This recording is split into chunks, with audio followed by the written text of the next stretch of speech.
doctors i doctores, asseieu-vos i cobriu-vos. S'obri la sessió.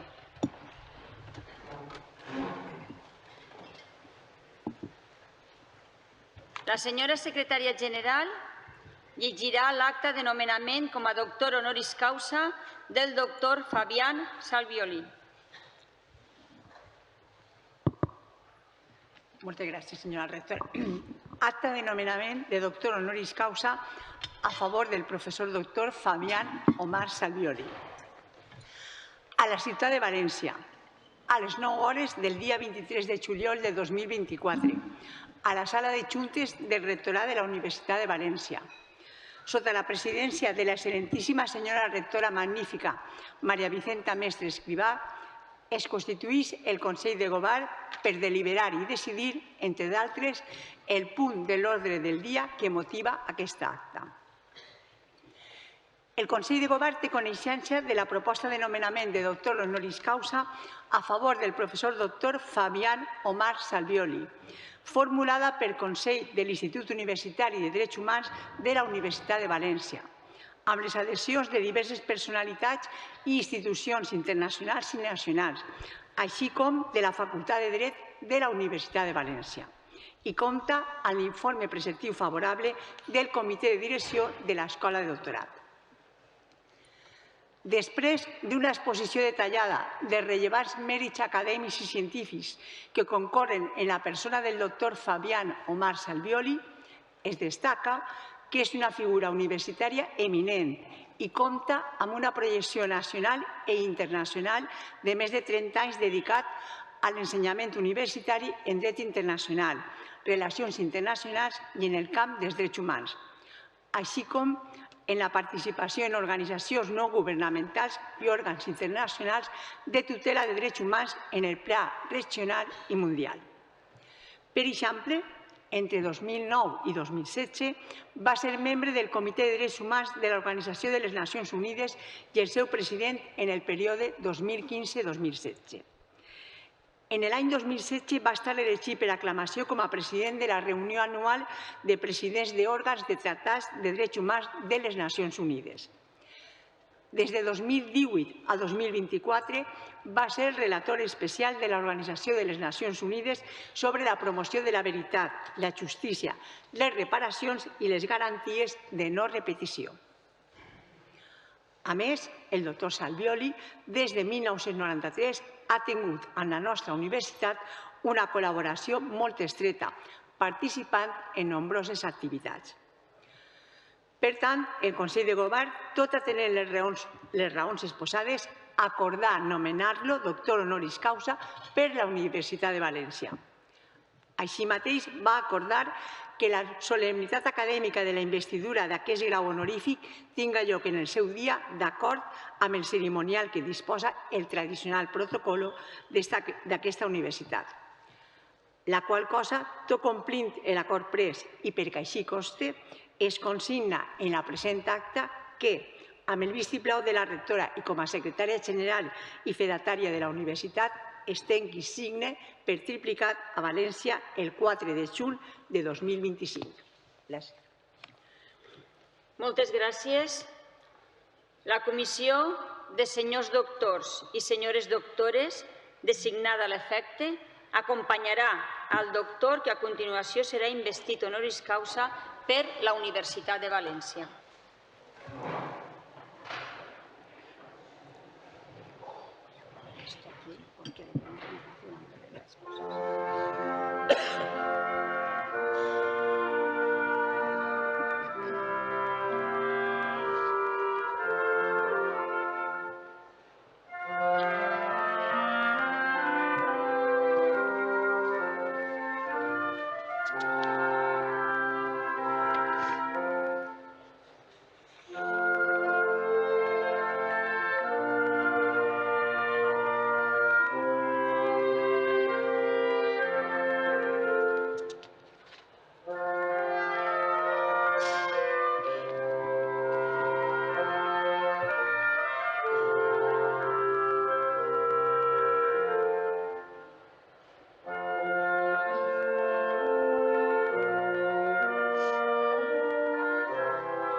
present. Sí, ens posem en peu.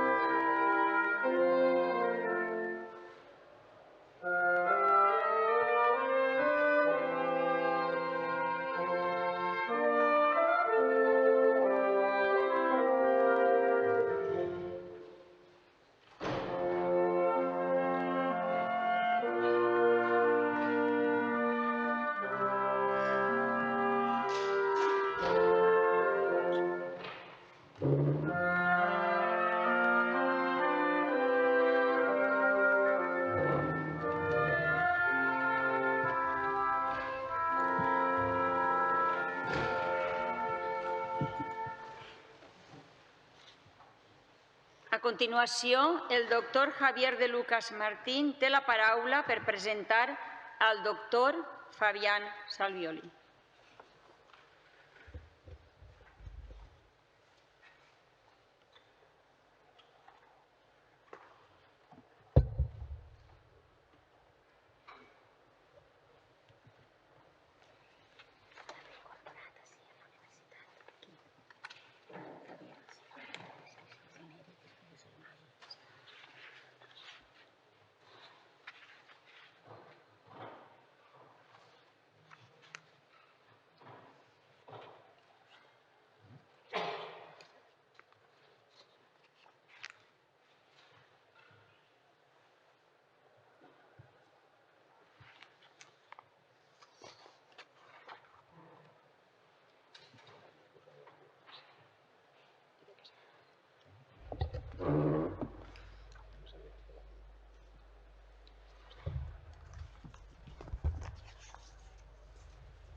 Excelentísima y magnífica señora rectora, señora ministra, autoridades, miembros del claustro de doctores de la Universidad de Valencia, amigas y amigos.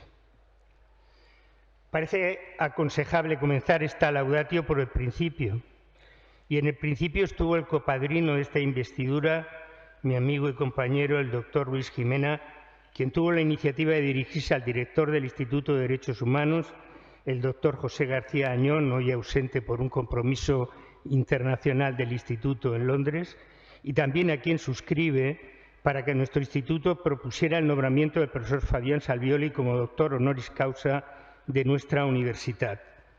Así lo aprobó por unanimidad el Consejo del Instituto hace poco más de un año, el 14 de marzo de 2024, y de este modo se puso en marcha el procedimiento que concluye felizmente hoy con su investidura como tal. Permítanme que en nombre de todos mis compañeros exprese nuestro agradecimiento a la rectora y a los órganos de la universidad que han hecho posible este reconocimiento. Es un acontecimiento que nos hace especialmente felices porque coincide con el 20º aniversario de la fundación de nuestro instituto, de cuya trayectoria investigadora y docente y su contribución a la sociedad civil estamos muy orgullosos. Como es de rigor el cometido de esta laudatio que hemos escrito de consuno los dos padrinos, es el de exponer de forma resumida los méritos que le han hecho acreedor de esta distinción, la máxima que puede otorgar una universidad. Un reconocimiento que ya han ofrecido al doctor Salvioli diferentes universidades de América Latina, así como el Instituto Internacional de Derechos Humanos de Estrasburgo. No les cansaré con la enumeración de las personalidades, instituciones académicas y organizaciones internacionales que han apoyado la propuesta. Es una relación, créanme, abrumadora. Pero antes de glosar los méritos del doctor Salvioli, les pido que excusen una nota personal que es una expresión de orgullo y agradecimiento. En mis 45 años de vida académica en activo en esta universidad, me han deparado el honor de intervenir en la incorporación a su claustro de doctores de 4 profesores de enorme prestigio internacional, en 2 ocasiones como padrino de los doctores Ernesto Garzón Valdés y Sami Nair, y en otras 2 como copadrino de los doctores James Buchanan y Edgar Morin. Pues bien, ahora que ya estoy jubilado y como emérito, Me siento profundamente agradecido a la universidad, a su rectora, por el hecho de que se hayan acordado de mí y me hayan confiado por quinta vez este honor para apadrinar al profesor Salvioli.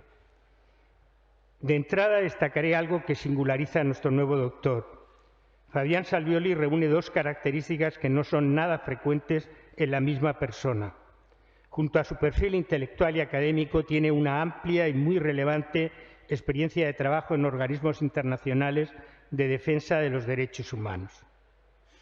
En efecto, la del doctor Salvioli es, en primer lugar, una trayectoria docente e investigadora que merece ser calificada en términos de excelencia y cuenta con una amplia repercusión internacional. Además, incluye su colaboración frecuente con la Universidad de Valencia, un elemento muy relevante para la concesión de este doctorado. Desde que nos visitó por primera vez en diciembre de 1993, a invitación del profesor Gimena, y a lo largo de estos 30 años, el doctor Salvioli ha impartido clases a estudiantes de grado, máster y doctorado, ha participado en numerosas tesis doctorales y ha publicado no pocos trabajos de investigación junto a profesores de nuestro instituto y de diferentes departamentos de nuestra universidad. Y ha de señalarse también como mérito su contribución a la formación de profesores e investigadores de la Universidad de Valencia. Pero me gustaría destacar, sobre todo, su trabajo para poner en valor lo que desde nuestro instituto nos gusta denominar la cultura de los derechos humanos, algo que va más allá incluso de la docencia e investigación específicas en este ámbito, en el que el doctor Salvioli, como decía, es una figura de gran prestigio internacional por su magisterio científico, sus publicaciones, como enseguida recordaré, por su decisiva aportación en instituciones de garantía de los derechos humanos. Antes, cuando yo era pequeño, se decía que uno no es de donde nació, sino de donde estudió el bachillerato. Una regla que tiene excepciones, algunas, como la de los que eligen nacer en Bilbao o los que nacen en la Argentina, claro. En todo caso, diré que el profesor Salvioli estudió el equivalente al bachiller en el más prestigioso centro de enseñanza de Argentina, el Colegio Nacional Rafael Hernández, del que luego fue rector él mismo. Fue ese el inicio de una trayectoria que le llevó a la obtención de la Cátedra de Derecho Internacional Público y Derechos Humanos en la Facultad de Ciencias Jurídicas y Sociales de la Universidad Nacional de La Plata, en la que ha ejercido la docencia, la investigación y la gestión universitarias con toda dedicación desde 1989. En 1995 se incorporó como profesora al Institut International des Droits de l'Homme, la institución fundada en 1969 por el Premio Nobel de la Paz y corredactor de la Declaración Universal de los Derechos Humanos de 1948, René Cassin. Y hoy Fabián Salvioli es el decano de ese claustro internacional de profesores.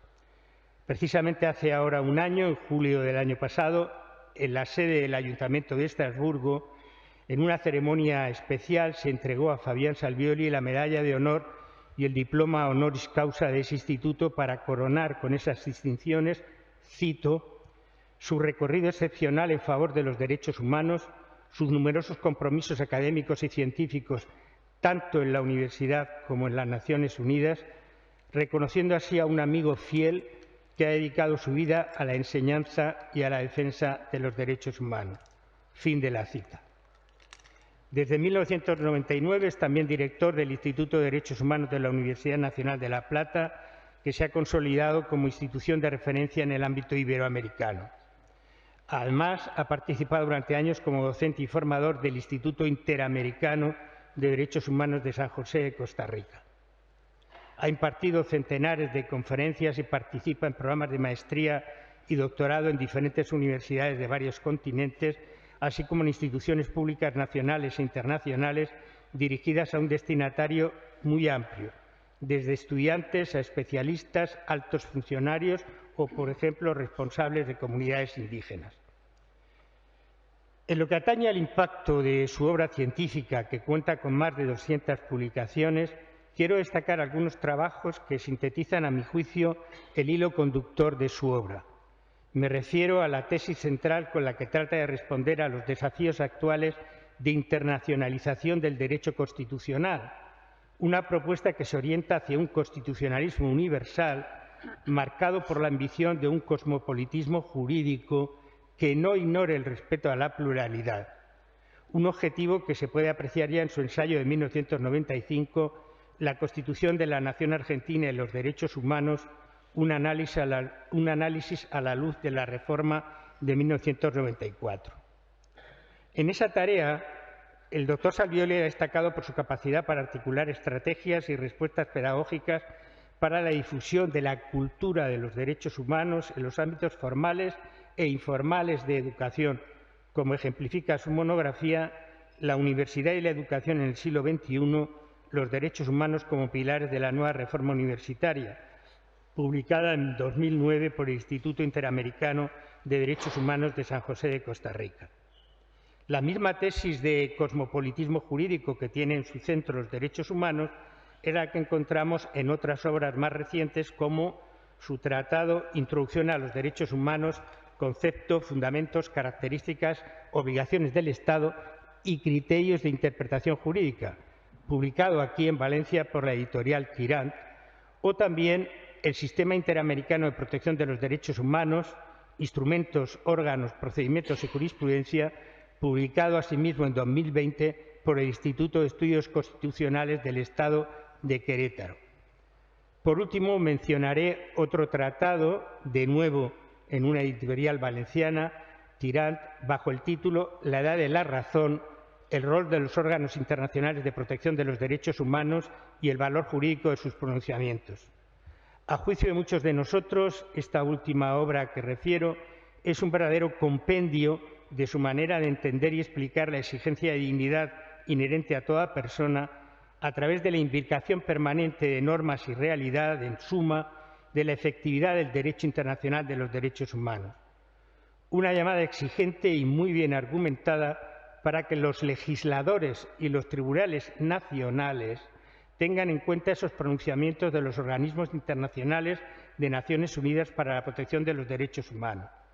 También en materia de lo que se llama justicia transicional o justicia restaurativa, por ejemplo, respecto a las exigencias de reparación a las víctimas de las violaciones de derechos que la memoria histórica nos pone por delante, y a sus familias.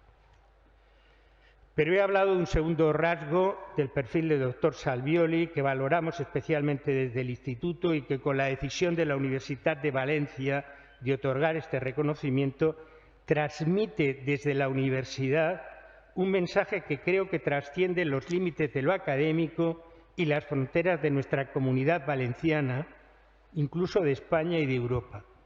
Un mensaje particularmente necesario hoy y extraordinariamente relevante, más aún cuando el presidente de los Estados Unidos acaba de lanzar un ataque que no se reduce a la Universidad de Harvard, sino al núcleo de la libertad de enseñanza y de la idea de las universidades, las comunidades científicas, como arquetipo de la sociedad abierta sin fronteras.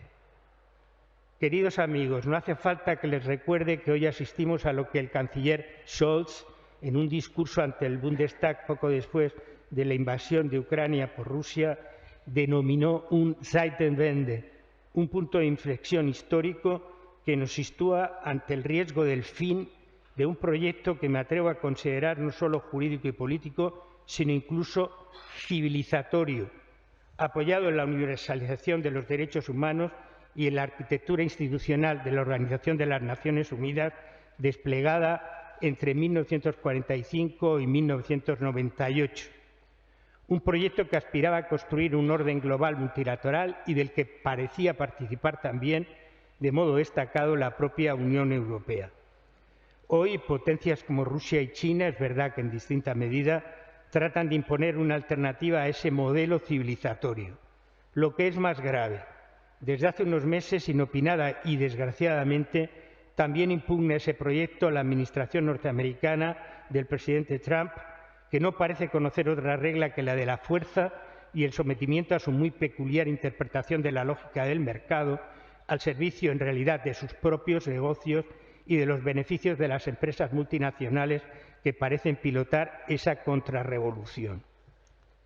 Pero no miremos solo a los agresores externos de ese proyecto civilizatorio.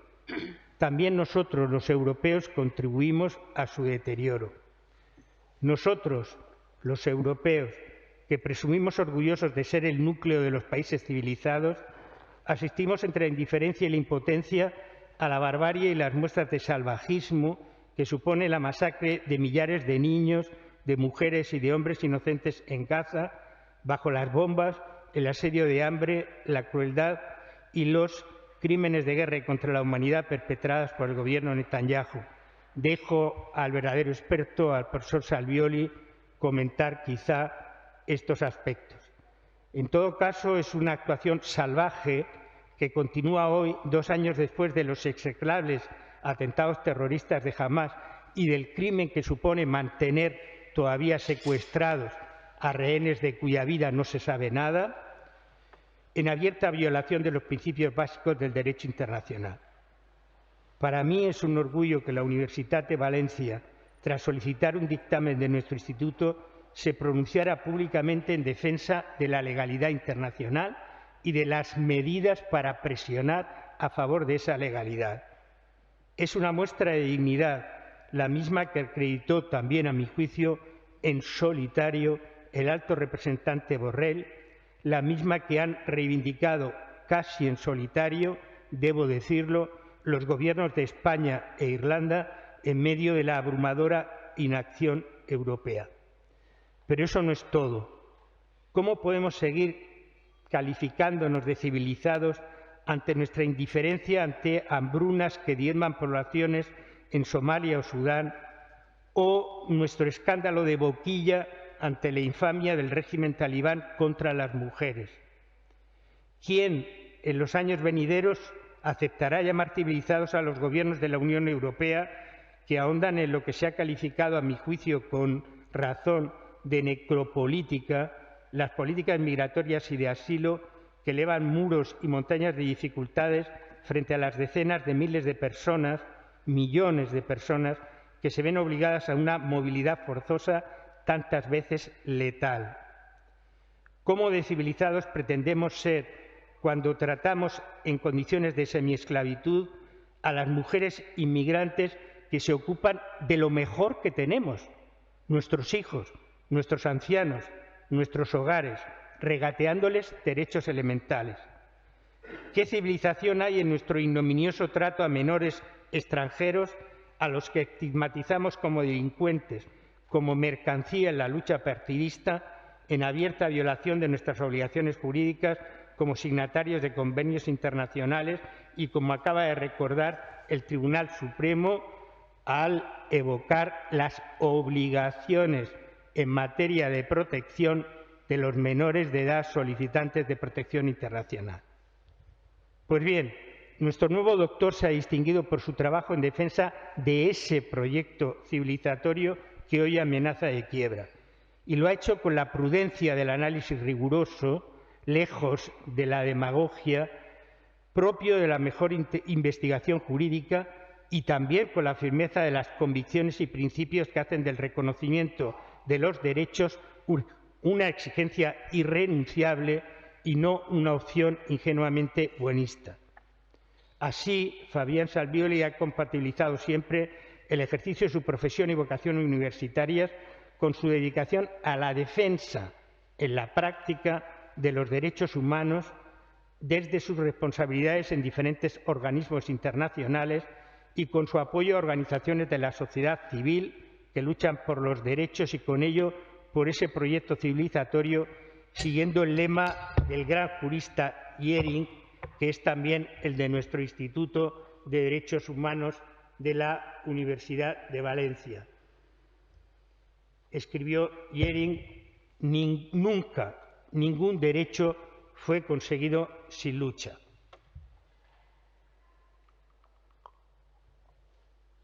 Porque el derecho solo es un instrumento noble cuando es lucha civilizada por los derechos. Una lucha, insisto, no bélica, sino eminentemente pacífica y a través de la negociación. Recordaré ante todo su actividad como abogado pro bono, consultor y asesor en importantes litigios ante la Comisión Interamericana y ante la Corte Interamericana de Derechos Humanos y como miembro y presidente de tribunales arbitrales ad hoc ante la Comisión Interamericana de Derechos Humanos. Mencionaré, en segundo lugar, que entre 2009 y 2016 fue miembro y luego presidente del organismo universal más emblemático de defensa de los derechos humanos, el Comité de Derechos Humanos de la Organización de las Naciones Unidas, desde el que impulsó el desarrollo de una jurisprudencia especialmente en materia de excepciones preliminares, debido proceso, desapariciones forzadas, objeción de conciencia, derechos de las mujeres o reparaciones de las víctimas. Finalmente, señalaré que entre 2018 y 2024 ha sido relator especial de la ONU sobre la promoción de la verdad, la justicia, las reparaciones y las garantías de no repetición, y en esa condición ha llevado a cabo actuaciones y ha presentado informes que han sido aprobados por el Consejo de Derechos Humanos o por la Asamblea General de Naciones Unidas y han servido de base para la elaboración y mejora de legislación nacional en numerosos países de los 5 continentes, también en nuestro país. Añadiré como prueba de su reconocimiento internacional que en 2016 fue elegido por aclamación presidente de la reunión anual de presidentes de órganos de los Tratados de Derechos Humanos de las Naciones Unidas. Precisamente por esa trayectoria en la que nunca ha tenido ni buscado compensación económica, el doctor Salvioli ha recibido numerosos reconocimientos, aunque también ha concitado respuestas mezquinas, incluso desde algún rincón de la universidad. Eso prueba, querido Fabián, la razón que asistía al viejo adagio latino y que supo traducir el inmortal Goethe, que no Cervantes, cuando dejó escrito en su poema Kefla, Ladrador, aquello de «y el fuerte sonido de sus ladridos solo prueba que estamos cabalgando». A mi juicio, termino, la ejecutoria del doctor Salvioli da continuidad al legado de las grandes mujeres y hombres como Eleanor Roosevelt o René Cassin, que redactaron la Declaración Universal de 1948 y pusieron en marcha este proyecto civilizador al que me he referido. Por todo ello, creo que nuestra alma mater se enriquece al incorporar a su claustro de doctores al profesor Fabián Salvioli, que ya no será un invitado frecuente, sino uno más en nuestra casa común. He dicho.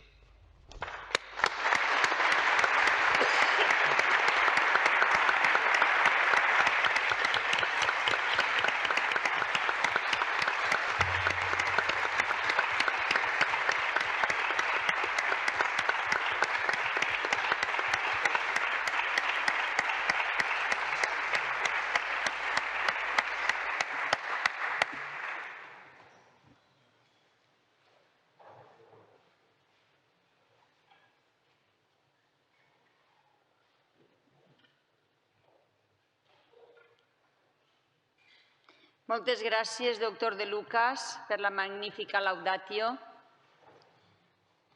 i la lliçó que ens dona a totes i a tots. Moltes gràcies.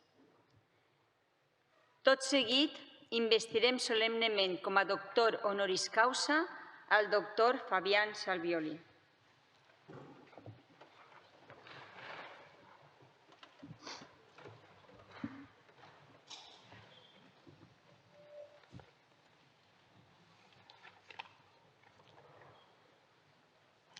El Consell de Govern de la Universitat de València, en reconeixença a la vostra rellevant trajectòria acadèmica, us ha nomenat doctor honoris causa. En virtut de l'autoritat que m'ha estat conferida, us faig lliurament d'aquest títol i us impose com a símbol la birreta llorejada, antiquíssim i venerat distintiu del magisteri.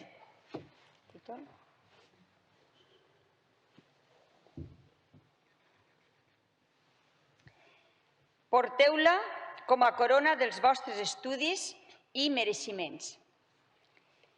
Rebeu este llibre, símbol de la ciència, per a poder ensenyar i avançar.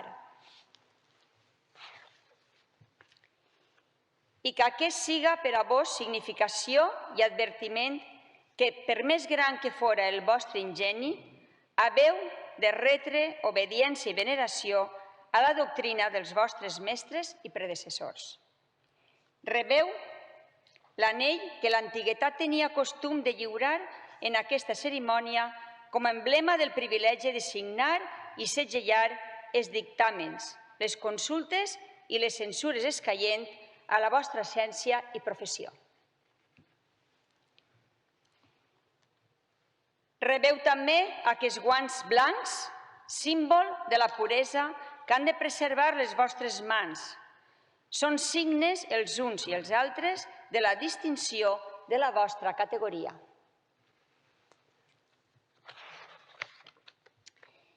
Pues que us haveu incorporat a aquesta universitat, rebeu ara, doctor Salvioli, en nom del seu claustre, la salutació de fraternitat dels qui s'honoren i es congratulen de ser els vostres germans i companys. Jo salgo ahí para la brava.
A continuació, té la paraula el doctor Fabián Salvioli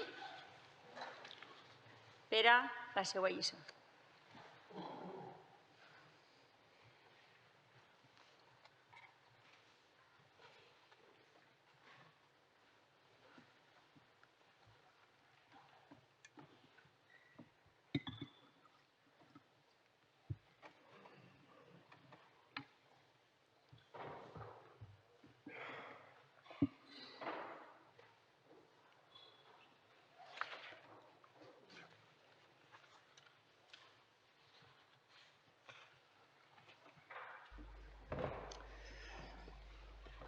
Madre mía.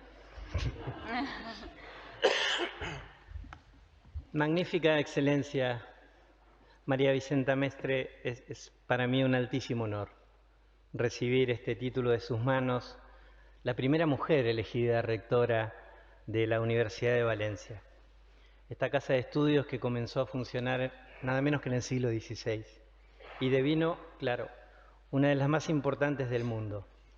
Me dirijo lleno de gratitud a mis padrinos que me cobijan aquí atrás. Javier de Lucas, quien fue, es y será siempre un maestro para mí. Y Luis Jimena Quesada, un hermano que la vida me regaló, devenido una referencia internacional, especialmente en materia de derechos sociales.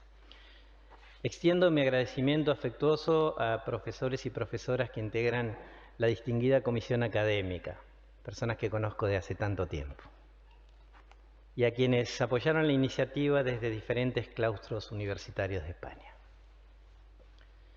Vuestro Instituto de Derechos Humanos es uno de los centros de investigación más prestigiosos y reconocidos por su calidad dentro y fuera de Europa.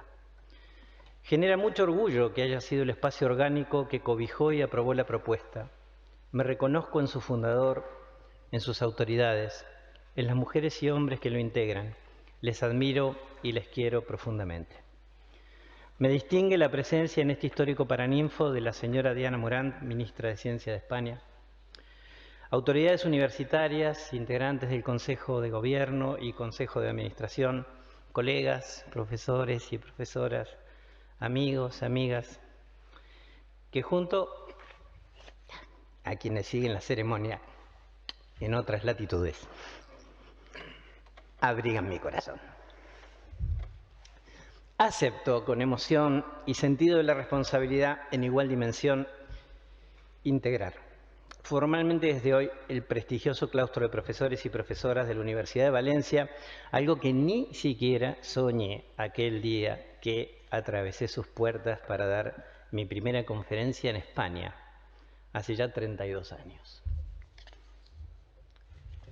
Pero también, si ustedes tienen la amabilidad de permitirme, elijo y prefiero asumirlo como un reconocimiento en sustancia a la causa de los derechos humanos.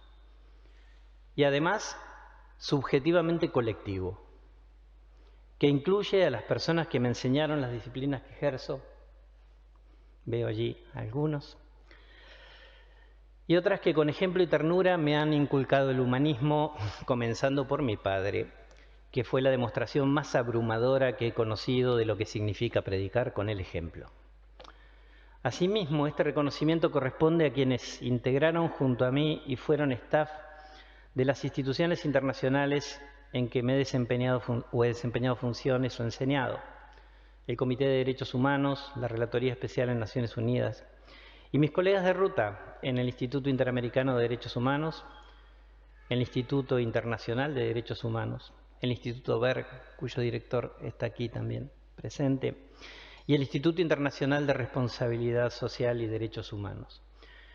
Este reconocimiento corresponde a quienes acompañé en las entidades de derechos humanos de la sociedad civil de las que formé parte, especialmente Amnistía Internacional. Corresponde a las personas que integran la Fundación Social de Estudiantes de La Plata que presido y, por supuesto, corresponde a la comunidad académica de la Universidad Nacional de La Plata, del querido Colegio Nacional, que me formó como estudiante y del que luego fui profesor, y corresponde a quienes me acompañaron codo a codo en la gestión como rector de ese espacio. Finalmente, este reconocimiento que se me otorga es también de las personas con quienes trabajo cotidianamente en la cátedra y el instituto a mi cargo en la Facultad de Ciencias Jurídicas y Sociales, así como los equipos de labor que integro en las Universidades Nacionales de La Pampa, del centro de la provincia de Buenos Aires y de Mar del Plata. Comparto entonces el podio de esta ceremonia con todo ese conjunto imprescindible de mujeres y hombres. Les imagino y están aquí, a mi lado.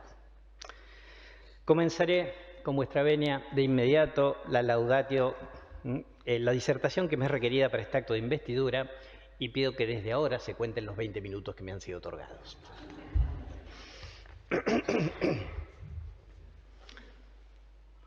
Quisiera recordar los aportes. Probablemente las contribuciones que en diferentes dimensiones los derechos humanos han hecho a la humanidad no se han visibilizado en su justa entidad. Se dice con razón que su nacimiento como ciencia jurídica representó una respuesta extraordinaria frente a la barbarie extrema, pero esa es solo una, la primera, desde la que se contrapuso a la brutalidad un paradigma que exalta la dignidad única y humana de todas y de cada una de las personas. Adicionalmente, entre otros aspectos revolucionarios, se cambió de una vez y para siempre el viejo postulado por el cual el trato que una persona recibía de su propio Estado formaba parte del conjunto de asuntos considerados esencialmente de la jurisdicción interna y por ende exentos de cualquier supervisión internacional. La evolución institucional, orgánica, normativa y procedimental experimentada por los derechos humanos les ha generado una proyección a escala, y en esta se destaca un tercer aporte, la construcción de un corpus iuris internacional que habilita mecanismos de tutela para cuando existen violaciones que no fueron abordadas y reparadas por los órganos debidos en el plano nacional. Las personas tienen, gracias a ese sistema internacional, un último espacio para reclamar y para obtener justicia. Y más allá de estas decisiones que determinan la responsabilidad del Estado y ordenan, lógicamente, reparar a las víctimas, si hay que elegir el rasgo más transformador y, paradójicamente, el menos comprendido de los derechos humanos, debe resaltarse un cuarto aporte: la elaboración de un camino diseñado por documentos bajo la forma de observaciones finales, generales, opiniones consultivas y otro tipo de resoluciones internacionales que marcan una hoja de ruta precisa a efectos de fortalecer la democracia sustancial y el Estado de Derecho. Acatar todos esos pronunciamientos de manera rápida y sin excusas maximiza el cumplimiento de la obligación jurídica general de garantía, un deber de todo Estado que se precie de democrático más allá de lo formal. En el caso de los dictámenes y sentencias implica la oportunidad final de hacer justicia, ya que para las víctimas y sus familias no habrá ninguna otra instancia a la que acudir posteriormente. ¿Cómo puede el poder público hacer caso omiso a decisiones que fueron tomadas con base en la constatación, bajo procedimientos rigurosos y respetuosos del principio contradictorio, de violaciones a los derechos humanos en perjuicio de una persona? ¿Cómo negar las reparaciones que corresponden? ¿Cómo se puede mirar a la cara de las víctimas? Y en el caso de los documentos que emanan de los mecanismos internacionales de cooperación, creo que no son aprovechados debidamente por los Estados como aquello que realmente implican: la vía y la oportunidad para mejorar la máquina de la política pública, desplegándola bajo el enfoque de derechos y la perspectiva pro persona. De lo que se trata, simplemente, es de que toda persona vea garantizado el ejercicio pleno de sus derechos sociales, civiles, económicos, ambientales, culturales y políticos. Es eso a lo que contribuye el Sistema Internacional de Derechos Humanos, cuyos pronunciamientos facilitan entonces el desarrollo del buen gobierno a nivel doméstico. El fin del Estado democrático de derecho no es otro que la garantía de los derechos humanos a todas las personas bajo su jurisdicción, sin discriminación de ningún tipo. El ámbito en el que fluyen estas dinámicas es el de las organizaciones internacionales, a nivel mundial o en el plano regional. Idealmente en el marco de un diálogo interactivo entre órganos internacionales y Estados que debe reposar, claro, sobre la base del principio de la buena fe.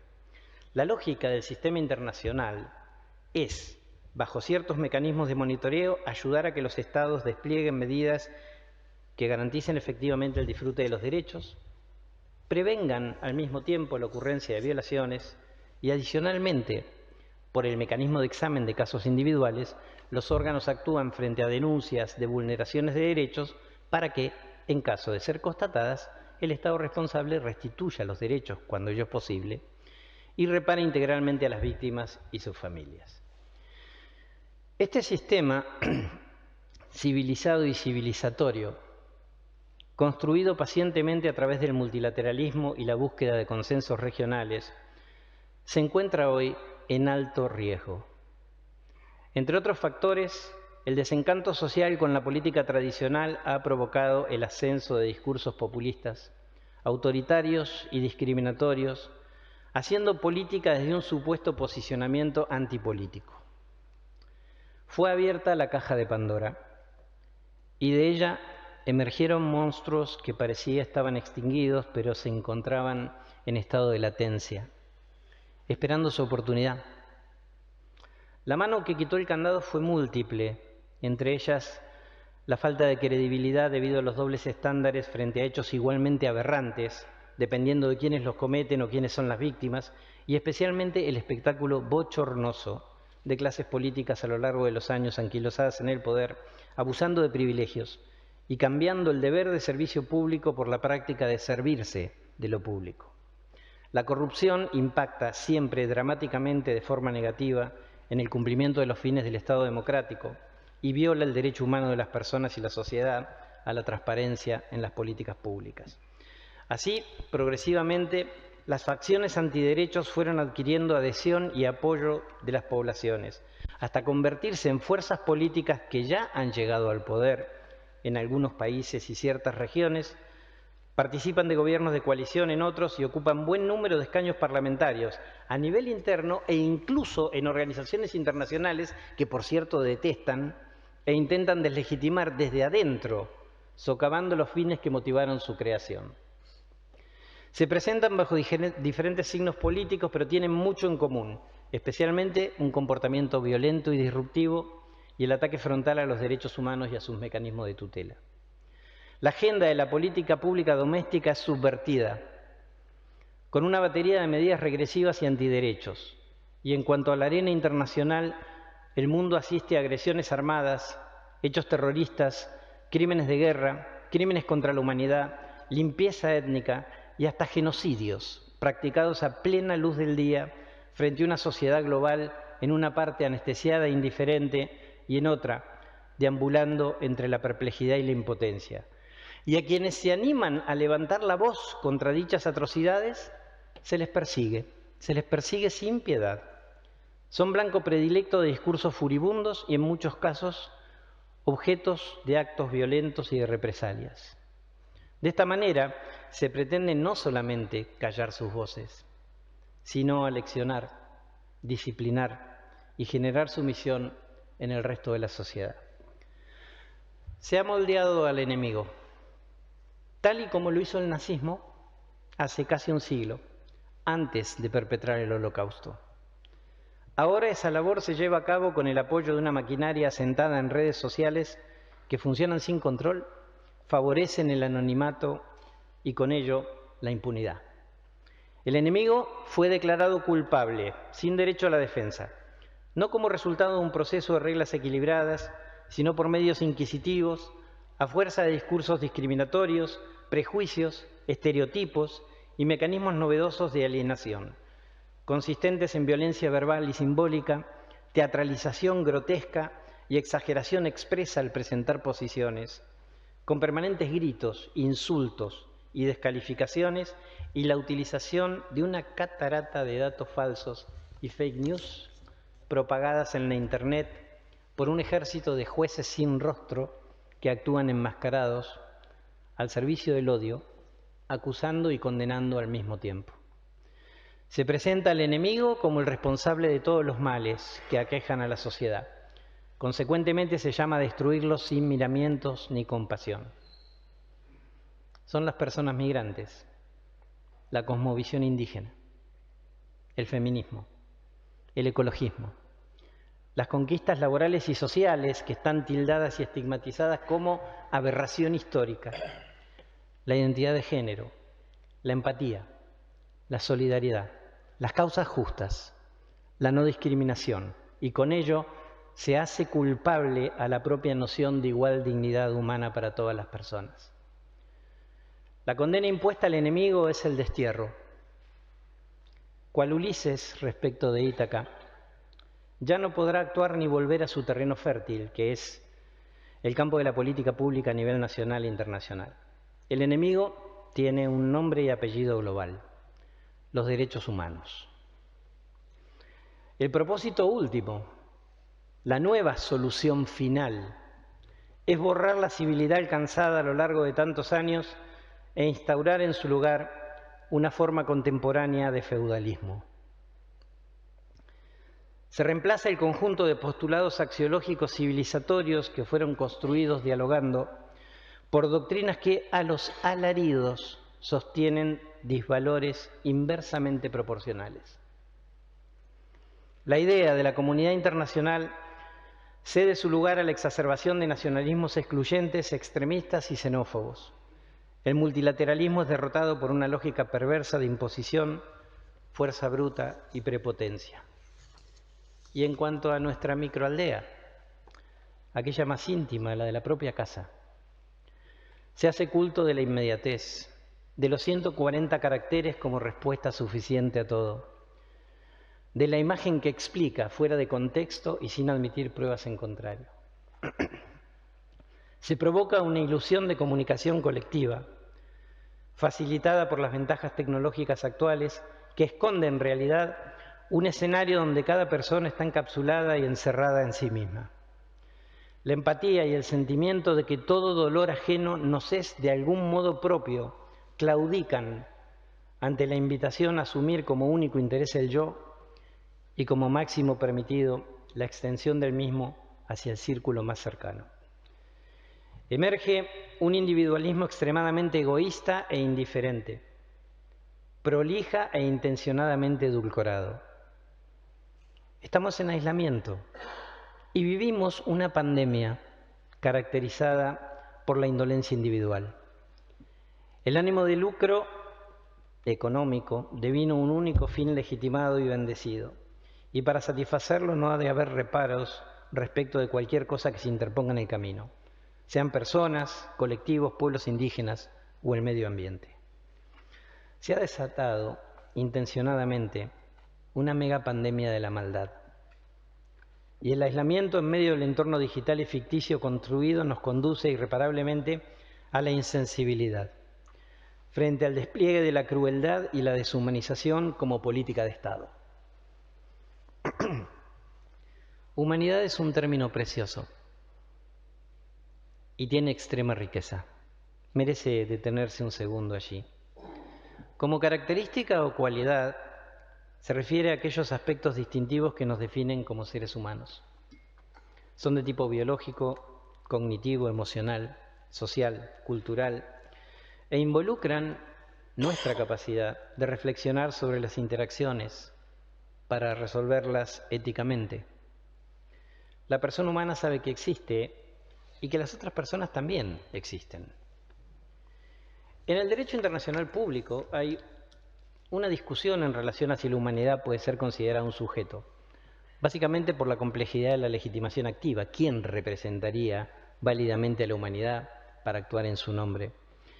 Los desarrollos más importantes al respecto se encuentran en la identificación de determinados espacios como patrimonio común de la humanidad o por la comisión de hechos de barbarie tal que ofenden y lesionan su conciencia, los llamados crímenes contra la humanidad. Específicamente en el derecho internacional de los derechos humanos, la noción de humanidad está muy presente. El primer párrafo del preámbulo de la Declaración Universal introduce para mí uno de los conceptos ideológicos más potentes bajo una fórmula nuclear. Familia humana. Quiero repetirlo. Familia humana. La dignidad intrínseca y el reconocimiento de los derechos iguales e inalienables de todas las personas que componen la familia humana son la base de la libertad, la justicia y la paz en el mundo. Así, en este instrumento fundacional, el disfrute de los derechos humanos se identifica como un prerequisito ineludible para lograr la justicia, la paz y la libertad. Uno de los componentes distintivos más destacados de la humanidad es precisamente la libertad, y pocos valores han experimentado una manipulación, tergiversación y malversación como la que en estos años se ha hecho de la libertad, convertida contra su esencia en un involuntario caballo de Troya detrás del cual acecha el fascismo más rancio, que se ampara en ella para poder discriminar, actuar con violencia, depredar, deforestar, contaminar y despojarse de toda posible responsabilidad social. Ha de recordarse que la libertad fue la bandera enarbolada por los pueblos para abolir la esclavitud, combatir las tiranías, las dictaduras, los regímenes coloniales, el supremacismo racial, el patriarcado. El grito de libertad representa el estandarte por excelencia de quienes buscan el fin de cualquier totalitarismo y de toda opresión. Pues bien, es hora de libertar a la libertad de sus falsos profetas. Es hora de volver a la verdadera libertad. La Declaración Universal nos recuerda que la Fundación de las Naciones Unidas hizo, bajo el compromiso de reafirmar la fe en los derechos fundamentales, la dignidad y el valor de la persona humana y la igualdad de derechos de hombres y mujeres, con la decisión común de promover el progreso social y elevar el nivel de vida dentro de un concepto amplio de libertad. El artículo 1 dice que las personas nacemos libres e iguales en dignidad y derechos, y es lógico.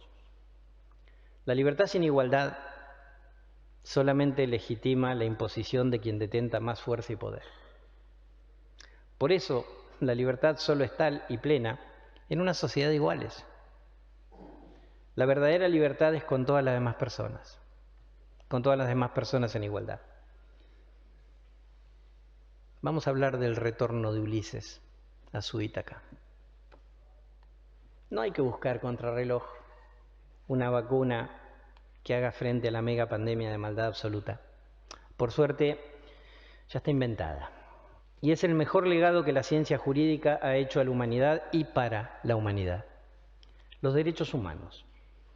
Y como retorna Ulises a su Ítaca, son los derechos humanos quienes han de volver al rescate de la humanidad. En todos los espacios corresponde, hoy más que nunca, trabajar sin descanso en la protección y promoción de los derechos humanos, de forma transversal y holística. Debe hacerse hincapié especial en la educación en derechos humanos, porque la capacidad de aprendizaje es otro de los rasgos que nos distinguen como humanidad. Para ello, el rol de las universidades deviene crucial y estratégico. Ahí se forman quienes ejercen la docencia a nivel inicial y medio y tienen a su cargo la educación en las etapas claves de infancia y de adolescencia. También de las casas de estudio de educación superior egresan profesionales que en nuestros países suelen tener a su cargo el rol clave de diseño y ejecución de la política pública. En el ejemplo de las ciencias jurídicas se forma quienes vindican derechos o administran justicia. Empoderadas en derechos humanos, nutridas de enfoque de derechos humanos, las sociedades maximizan la democracia y siempre tendrán más anticuerpos frente a los autoritarismos de cualquier tipo. Cuanto más democráticas y conscientes, más impermeables a la maldad. Porque la conciencia es la herramienta que nos permite evitar la maldad. La más pública y la más íntima. Déjenme pasar a las consideraciones finales, el séptimo de los puntos que tenía preparados. Siempre preparo 7 puntos. Uno mantiene las formas, ¿verdad? Vivimos tiempos en que se ha renunciado voluntaria e inducidamente a la razón y a la conciencia, y por ende a lo que tenemos de humanidad. Debido a ello, el título de esta disertación, que fue elegido con el mayor cuidado y con ninguna inocencia, es Tarea para el Hogar, Razón y Conciencia, al rescate de la humanidad, el rol clave, otra vez, de los derechos humanos.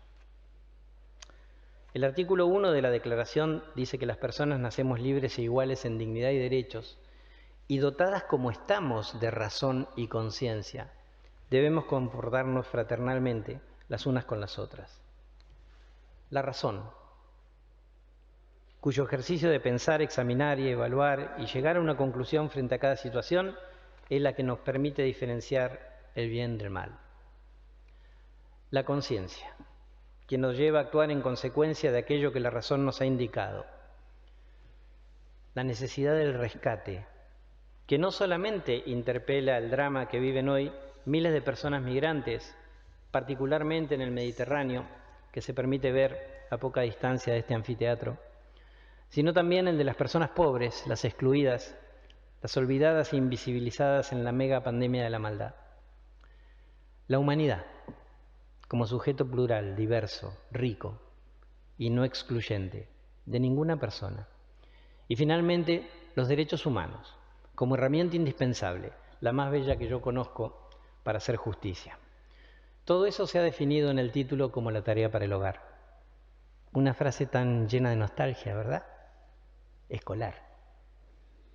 La maestra nos indicaba un trabajo que no era cómodo, vaya si lo sabe mi hijo Gaspar, y no necesariamente nos gustaba. Teníamos que hacerlo con esfuerzo, sacrificando comodidades y espacios de disfrute. Pero lo hacíamos. Y una vez terminado nos íbamos felices a jugar a la calle. La tarea para el hogar es de extrema pertinencia en estos tiempos. La urgencia nos interpela y no hay espacio para rendirse. Las personas estamos hechos de tiempo individual y de emociones conjuntas. Y somos parte de una cadena que no comienza ni termina en el yo. Hagamos la tarea. Se lo debemos a quienes nos precedieron, se lo debemos a quienes nos siguen y seguirán. Comencemos por casa y también en conjunto, sin permitir que nos gobiernen la indolencia y la indiferencia frente a la exclusión, el maltrato, el abuso, la tortura o los crímenes en masa, ahí donde ocurran e independientemente de quiénes sean las víctimas y quiénes sean los perpetradores. ¿Quién representa a la humanidad? Nadie. Pero de alguna manera, todas y cada una de las personas, que poseemos la obligación inclaudicable de defenderla, porque siempre a la humanidad le fue muy mal cuando la política se condujo desde el odio y la discriminación. Hagamos la tarea, hagámosla en pleno ejercicio de la razón y la conciencia. Después, Después podemos cerrar el cuaderno con satisfacción, nos vestimos con el alma de niñez, nos colocamos un casco de cartón, nos montamos en un palo de escoba, tomamos una espada de chocolate y salimos a jugar al mundo, sin perder el tiempo y a emoción suelta, encontrándonos con los y con las demás, nuestra familia humana, como estoy haciendo yo ahora con ustedes y con quienes están en otras latitudes mirando este acto. Que se trata de la vida, nada más y nada menos. Muchas gracias.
Muchas gracias, doctor honoris causa por la Universidad de Valencia, por esta brillante lección magistral.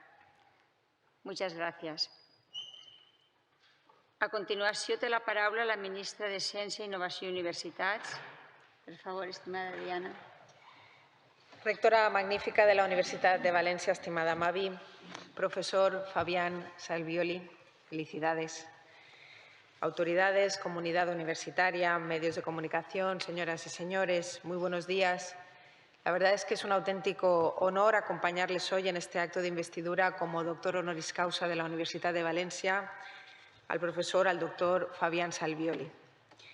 Desde el Gobierno de España nos sumamos a la Universidad de Valencia en este reconocimiento tan merecido como necesario, porque Salvioli es más que un referente internacional en el estudio y en la defensa de la memoria, de la verdad y de la justicia.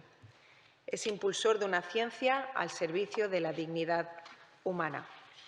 Y hoy más que nunca necesitamos esa ciencia comprometida para combatir la desinformación y los discursos de odio que encienden la barbarie, para frenar el negacionismo científico, el negacionismo de la memoria, que se ha instalado en gobiernos autonómicos de países poderosos del mundo, poniendo en peligro a las personas, al planeta y la calidad democrática.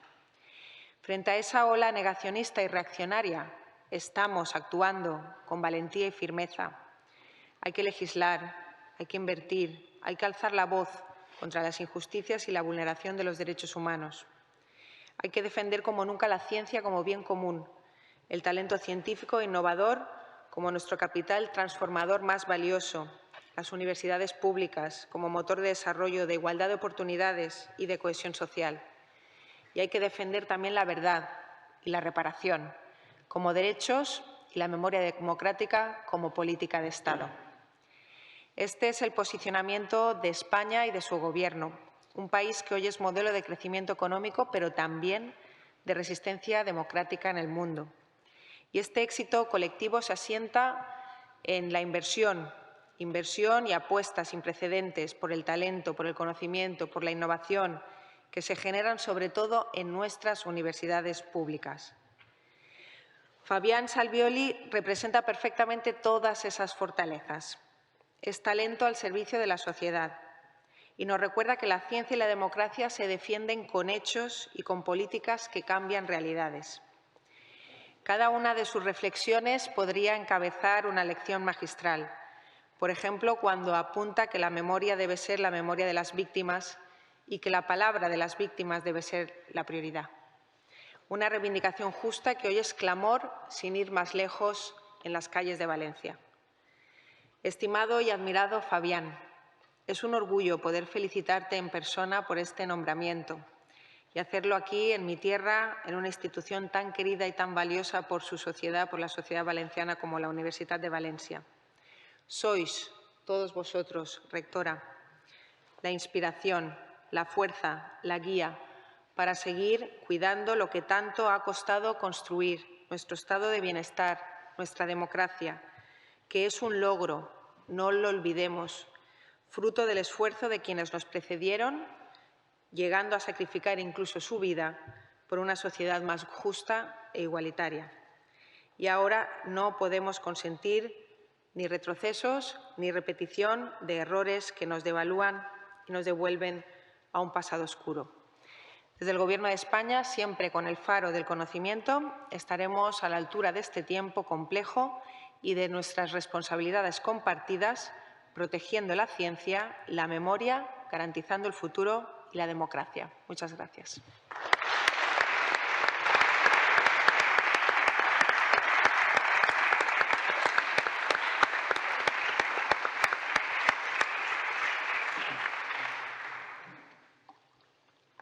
Moltes gràcies, senyora ministra, senyora directora de l'Escola de Doctorat, que també ens acompanya, vicerector d'Investigació, senyora secretària general, senyors diputats, secretari autonòmic, diputada autonòmica, directors generals d'universitats i d'investigació, cònsols acreditats a la Comunitat Valenciana, membres del Consell de Direcció, deganes, degans, directors de centre, senyora presidenta de l'Institut Mèdic Valencià, representants dels col·legis i associacions professionals i científiques, senyora secretària general de la Universitat Jaume I de Castelló, autoritats acadèmiques, professores, professors, investigadores, investigadors, companyes i companys, amigues i amics.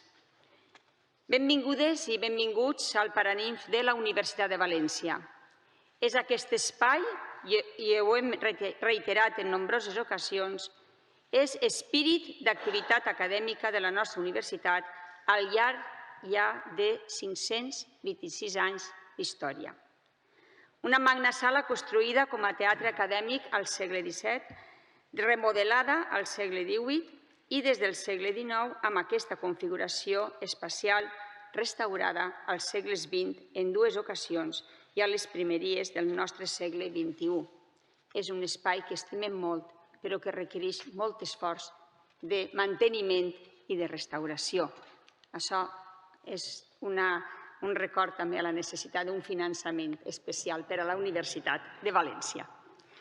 El Paraninf de la nostra universitat ha acollit els grans debats acadèmics i les grans cerimònies més emblemàtiques com la investidura com a doctor honoris causa que acaba de tindre lloc ara mateix.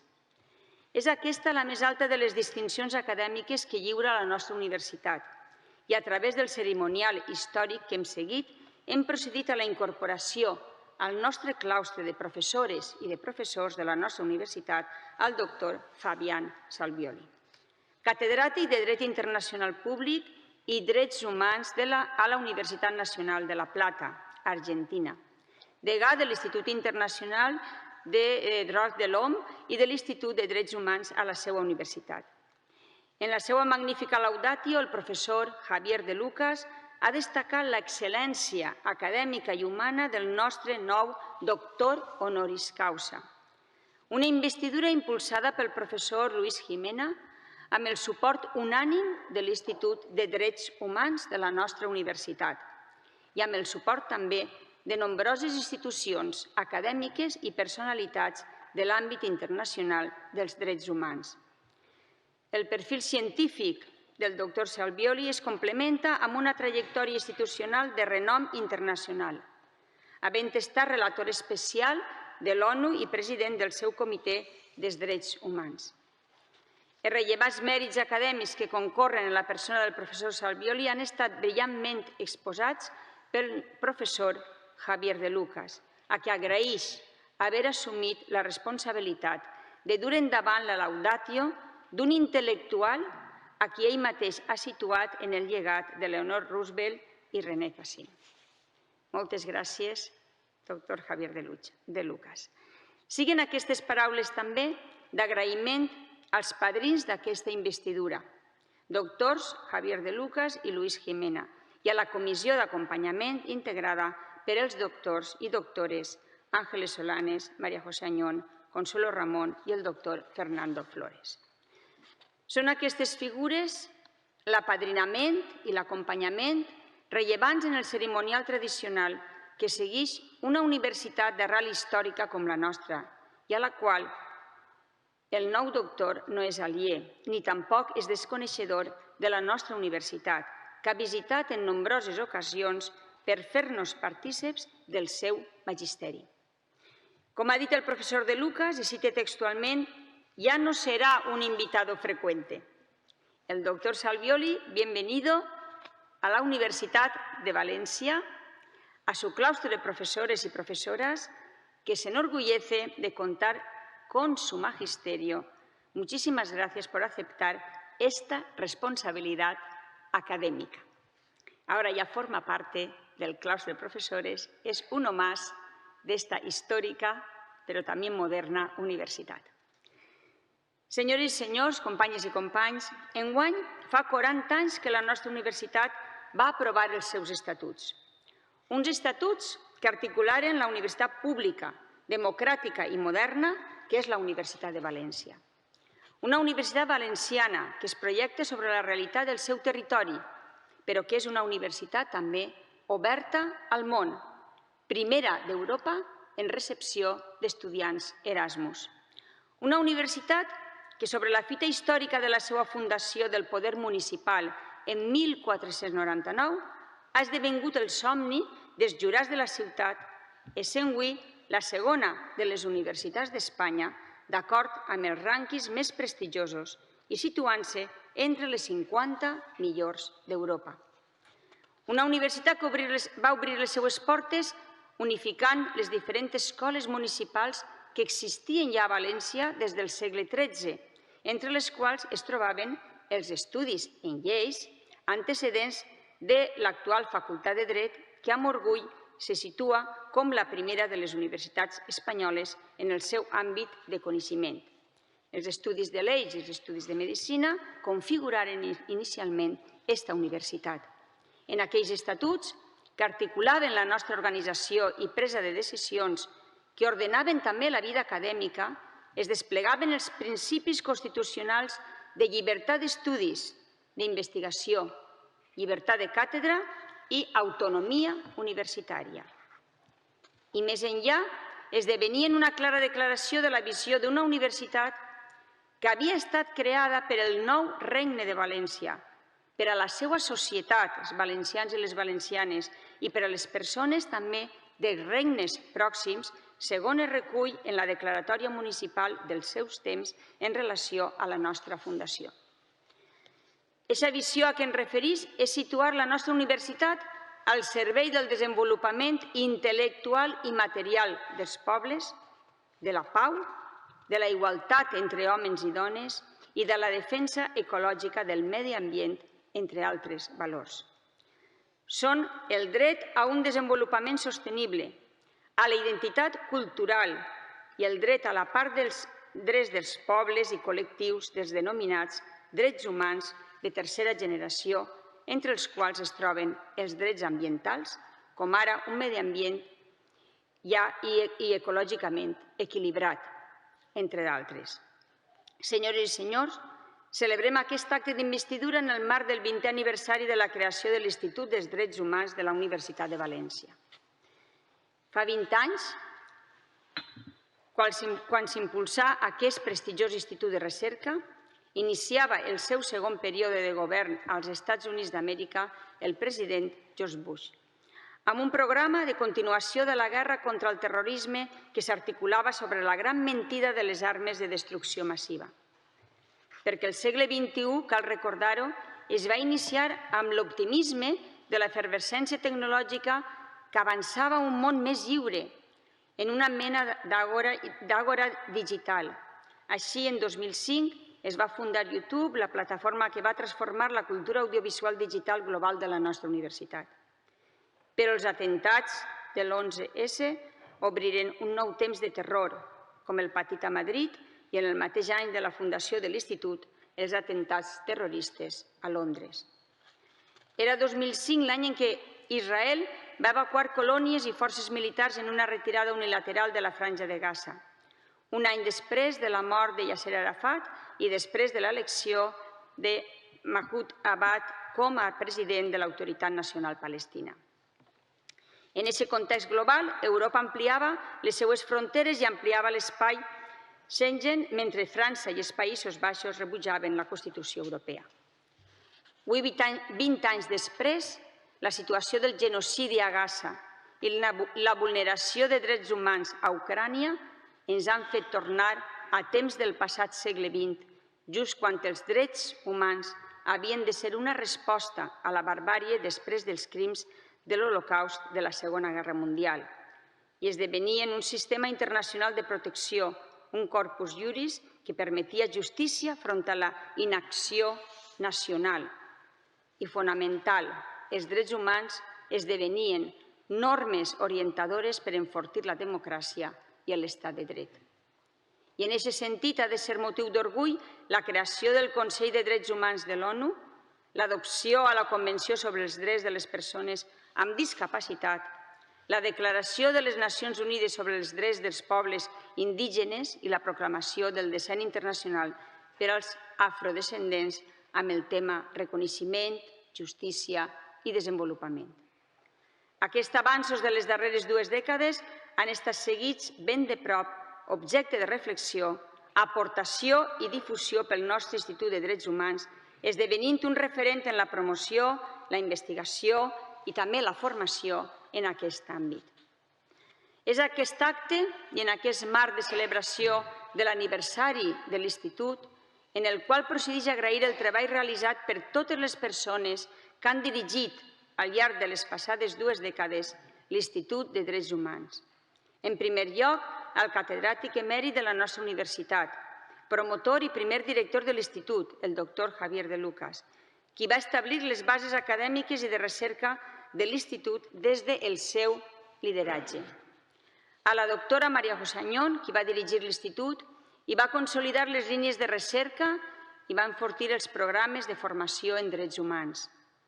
A la doctora Consuelo Ramón, qui va internacionalitzar l'Institut i va ampliar les línies de recerca amb altres entitats. I al doctor Fernando Flores, qui va aportar la seva experiència en l'administració pública i l'enfocament en la seguretat global i en els drets fonamentals com a eix de la seva direcció. I per suposat, a l'actual director de l'Institut, el doctor José García Añón, un professor amb una intensa trajectòria en la gestió pública en l'àmbit de la justícia. Junt a aquest reconeixement públic als seus directors i directores al llarg d'aquest any, siguen aquestes paraules també de reconeixement al treball realitzat pel conjunt de professores i professors, investigadores i investigadors i personal d'investigació en formació que al llarg del temps han treballat no sols des de la professionalitat, sinó des de la convicció en el que feien i en els valors dels drets humans. Gràcies per la vostra passió i compromís al llarg de tots aquests anys. Perquè és així com, amb l'esforç de moltes persones al llarg de la història, hem construït la Universitat de València que tenim avui en dia. Una universitat que és la segona de les universitats espanyoles, d'acord amb els rànquings més prestigiosos, la primera en l'àmbit de les ciències jurídiques i també la primera de les universitats d'Europa, com he dit, en recepció d'estudiants Erasmus. Som també una universitat referent en cooperació internacional en nombroses línies, des de les beques, tant beques de refugi per tal de donar cobertura a persones perseguides en els seus territoris, com beques per a persones que, provinents de països en vies de desenvolupament, puguen desenvolupar gratuïtament els seus estudis de màster oficial o de doctorat. Però també de cooperació sobre el terreny en projectes que milloren la vida de les persones directament allí on viuen. I en la cooperació acadèmica, donant suport a altres universitats a desplegar els seus programes formatius, especialment en l'àmbit de doctorat. Eixa aposta, eixes polítiques, Són el resultat dels valors que ja quedaren recollits en aquells primers estatuts de la Universitat Democràtica de fa 4 dècades.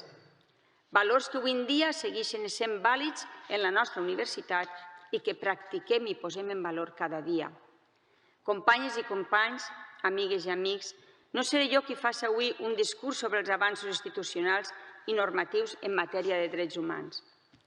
D'una manera esplèndida, el nostre nou doctor honoris causa ha fet un repàs a la història i l'evolució dels drets humans. Ha realitzat una diagnosi de l'escenari actual, marcat per una crisi del sistema internacional i la construcció de l'enemic global com els drets humans en el marc d'una crisi ètica provocada per un individualisme digitalitzat, la indiferència i el culte al lucre. Moltíssimes gràcies, professor, per la brillant lliçó que avui heu pronunciat a aquest històric paranimf. Como psicóloga he de resaltar y me ha llegado al alma la importancia que ha dado a la empatía.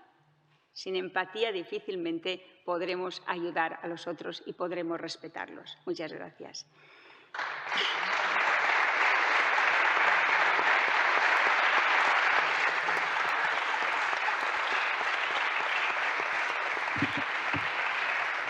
Senyora ministra de Ciència, Innovació i Universitats, estimada Diana, moltíssimes gràcies per acompanyar-nos en aquest acte que forma part de la nostra tradició acadèmica i especialment en una data de celebració tan significativa com són 2 dècades ja d'aquest Institut de Drets Humans. Avui estem tot el matí juntes. Per una banda hem celebrat un aniversari, 25 anys de la investigació, de la investigació bàsica en l'Institut de Ciències Moleculars i ara avui posem en valor els drets humans conjuntament. Moltes gràcies. M'unisc al crit a l'actuació des de la raó i la consciència front a l'exclusió i l'odi. També el nostre doctor honoris causa ha fet referència a la importància de deixar raó, consciència front a l'exclusió i l'odi, a la defensa activa de la humanitat com a tasca compartida, tal i com ens ha animat el nostre doctor honoris causa. Hem d'anar per aquest camí, que siguem unes universitats públiques totalment inclusives, però totalment des del respecte a totes les persones, des de la raó, la consciència i l'empatia. Moltíssimes gràcies.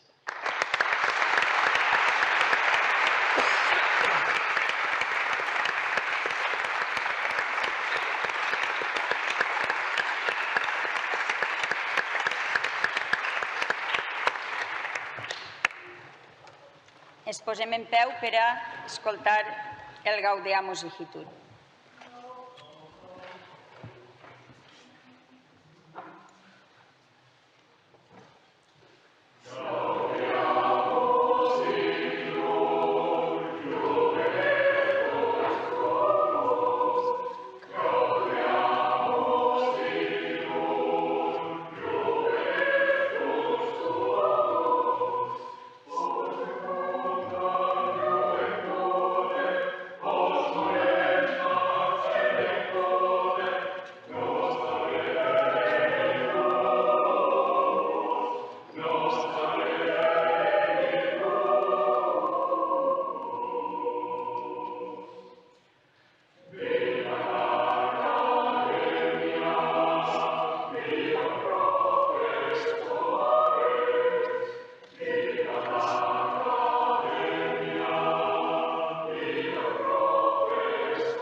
Moltes gràcies també a l'Orfeó Universitari i ara sí, es clou la sessió.